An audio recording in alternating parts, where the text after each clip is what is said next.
Hello guys and gals, and welcome back to IRL Ghost Stories, the series where we take a look at some of the ghost stories that I've had, the personal experiences that I can share with you. Last time we did this video was in May, and that video has actually been flagged off of YouTube. If I ever have the original video, by the way, if I can find it, I'll definitely re-upload it, but for now that actually got flagged off. I could redo it, but this time I want to share a new experience with each and every one of you. Now, the reason I don't do these videos on an incredibly consistent basis is because I really don't have a lot of ghost stories I can share with you all, due to the fact that I'm not a paranormal investigator, ladies and gentlemen. I'm a video editor, so whatever happens to me has happened to me throughout life, and that's about it. But what I can do is I can take your ghost stories and always just, share that with the entire audience. But that is, of course, ideas for a different time. This episode, if you can tell by the title, is actually related to a little bit of the past. Now, allow me to preface this by saying that I have no idea what happened throughout this entire adventure. Normally, I can come up with a scientific, logical explanation as to why certain things occur, but today I really don't have anything better to give you than, the story itself. Now, it all started off way back. We used to live in this place called Meadowvale. It was a community, and I lived over here my entire life, pretty much. We obviously moved around a lot to the States, all around Toronto, I guess you could say, and, wherever. But this is one of the places that I kind of grew up. This is where I had my childhood. This is where me and my buddies, flipped over dog turds and lit them on fire, and all that kind of stuff. Whatever, young kids do with $0 or whatever, right? So what had happened was we lived in an apartment on the second story. And on the second story, we had two bedrooms, one for my parents and one for me and my younger brother. At the time, we shared, the same fucking bed. I think it was a queen-size bed. We just shared it, and we basically shared an entire room with one another, right? And that's what we had at the time. Now, this home, before we begin, was really weird. It actually kickstarted my family's superstitions, so to believe. What began with was that we always had all of our belongings misplaced. My dad's cell phones, my mom's cell phone, my mom's fucking jewelry and everything always got misplaced. And even though my family is very meticulous in where we place and keep things, we're incredibly organized, everything was always misplaced. And to the point where my mom thought we were actually haunted by some kind of demon, right? Or somebody, fucking summoned some black magic on us. And so we would always say all these prayers, millions of prayers. We'd douse the house with holy water, and we'd actually say prayers, write them down on paper, and then dip them in the holy water or whatever. And we did a whole bunch of stuff. And we had this whole superstitious phase, I guess you could say. Even to this day, my mom still has it to an extent. Do I necessarily believe in all the superstitions? Not really. I'm an incredibly skeptical guy. But, at the time we had this attitude of shut the hell up, don't fucking talk about it, or else, it'll stay and all that kind of stuff. It was weird back then, but again, me and my brother were younger, so we kind of just fell into it. And as I grew up later on, I'm like, I don't think this is really what's happening. I think we're just misplacing shit around, all right? I don't know. But what happened in this night, we lived in this apartment, by the way, and before I go into this, but fucking, the guy that lived downstairs was a total fucking piece of shit, by the way. He plays a role in this entire story, too. But what had happened was we went to bed one night, and this is when I was in the 7th, I want to say the 7th grade, but I think it was actually the 8th grade. It was junior high, it was either the beginning of the 8th grade or partway into the last term of the 7th grade. We call them terms, not semesters here in Canada. We call them semesters when we reach high school. It's weird. But what had happened was we laid in our bed, and again, it was a queen-size bed, and the room wasn't large at all, okay? It was just a bed, and that's about it, okay? There wasn't, the room in there was not, there was not a whole lot of place to sleep inside the area, okay?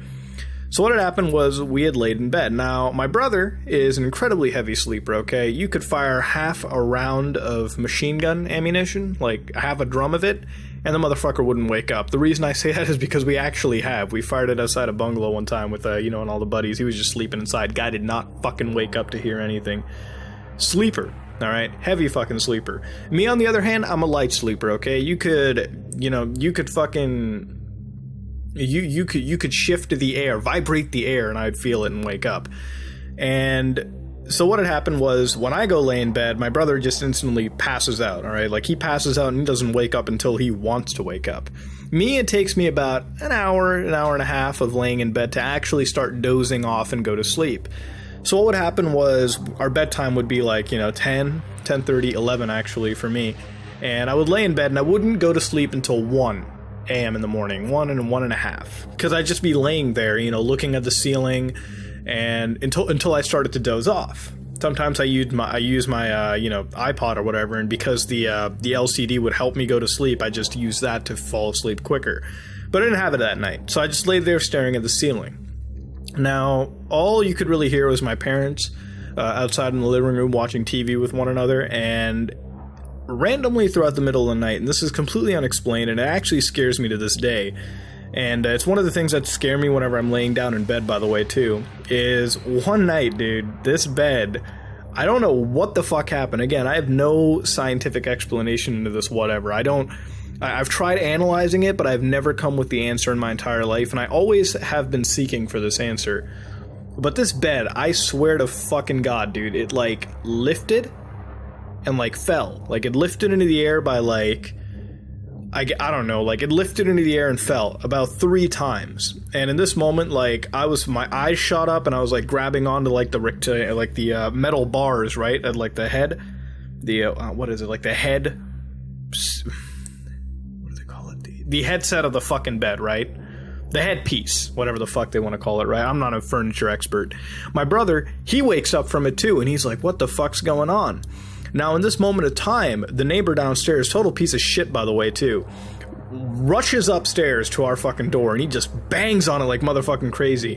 And my dad opens the door, and the guy's, cussing. He's like, what the fuck's going on? Are you guys fucking, jumping? We didn't know what the hell happened.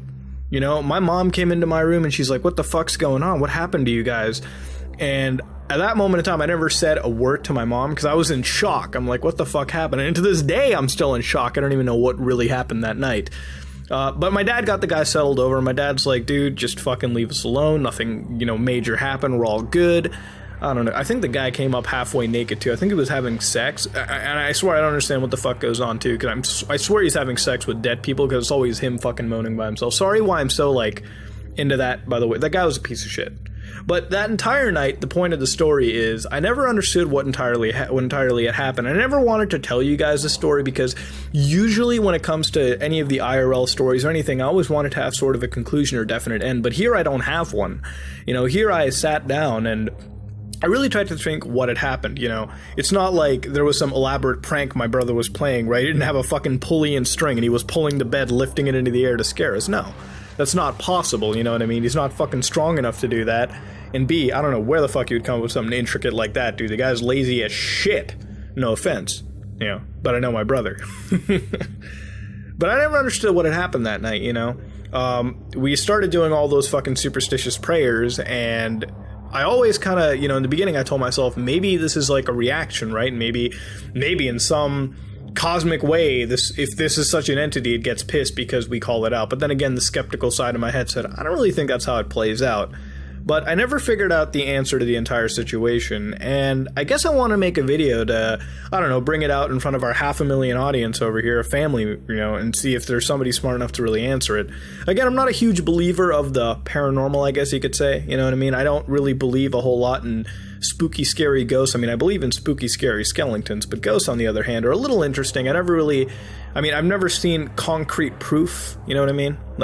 I figured, for a while when I worked documenting paranormal stuff with, people that hired me working as an audio dude, I figured I'd come across something, in the entire situation, but I haven't at all. I do hope one day maybe, those experiences were fun, even though we just spent entire nights doing nothing. I still wish one day I could find answers to it, and this one particular experience that happened to me, I have no answer about it at all. The bed lifted, and it fell 3 times. And after that, everything went silent, and the guy living downstairs immediately rushed the fuck up to bitch about it. I remember about 2 weeks after that whole event happened, we had to move out of that apartment to, go somewhere else because the guy downstairs just kept fucking complaining and harassing us. That's about it, dude. That's really the story I can give you guys, I don't know what happened that night. I really don't have a clue. All I know is how it played out. And while some friends of mine who deal with paranormal stuff say it's like a poltergeist. I have no idea if that's really the case. But I guess I'll leave that up for you all to interpret as well, too. I mean, what really happened that night, I have no idea. I keep thinking that there's a logical explanation, but I don't know. I have no idea what to really say. What could the logical explanation of the situation really be? But if you can figure out, let me know in the comments below. And if you have a ghost story of yours that you would love to share, let me know in the comments below as well.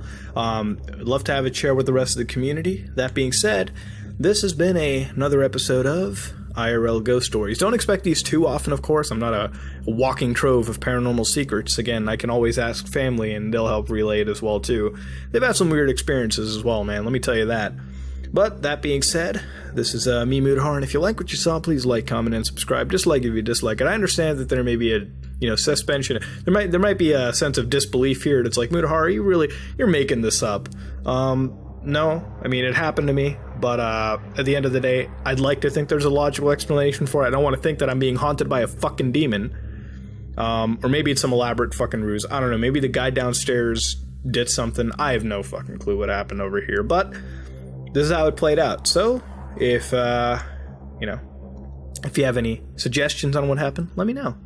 This is me, Mudahar, and I am out.